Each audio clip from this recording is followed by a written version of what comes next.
Bonjour, c'est Ed pour la revue du Serpent RDTA de Wotofo.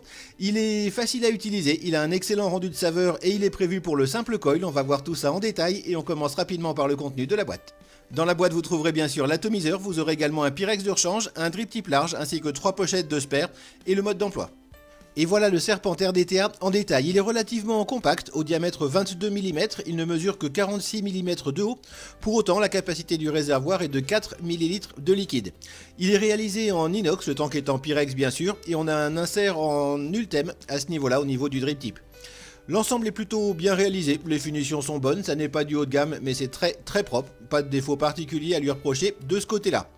A la base, on a bien sûr la connexion 510, le plot positif ressort suffisamment du filetage pour ne poser aucun souci de connexion. Pour ce qui est du flux d'air, il se règle sur la partie supérieure à ce niveau-là. On a une seule entrée d'air.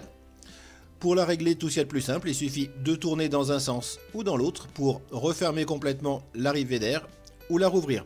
Le flux d'air est relativement aérien, un petit peu restrictif malgré tout.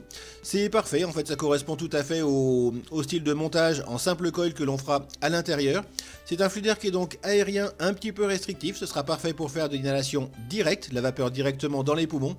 C'est un atomiseur qui n'est par contre pas spécialement agréable en inhalation indirecte, la vapeur d'abord dans la bouche, puis dans les poumons. Le réglage du flux d'air se fait donc avec cette bague-ci et pour le remplissage il faudra tirer un petit peu la cloche pour laisser l'accès aux deux trous de remplissage que l'on a à ce niveau-là.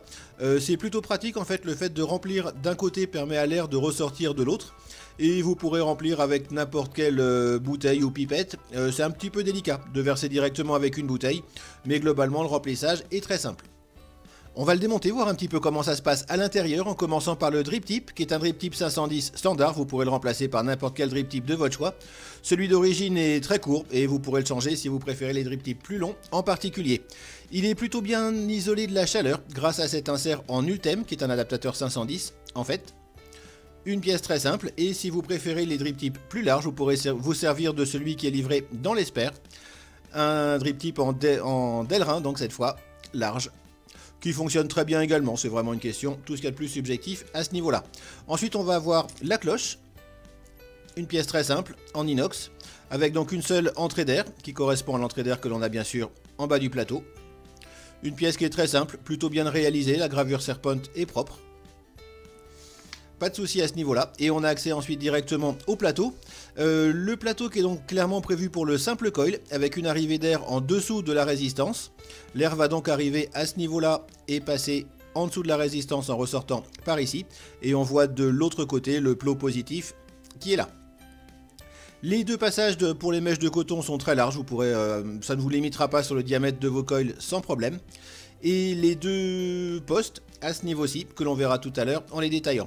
Pour démonter le reste de l'atomiseur, il faut dévisser la partie, le plot positif, en fait, puisqu'il maintient c'est lui qui maintient l'ensemble à ce niveau-là. Vous allez devoir ensuite dévisser la partie supérieure, comme ceci. Ça, c'est une opération que vous ne ferez que quand vous aurez à nettoyer l'ato, en fait, pas besoin de le faire autrement.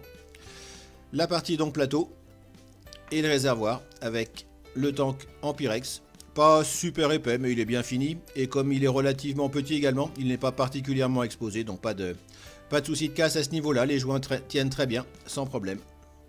Au final c'est une réalisation qui est propre, tout à fait correcte et surtout vraiment très fonctionnelle.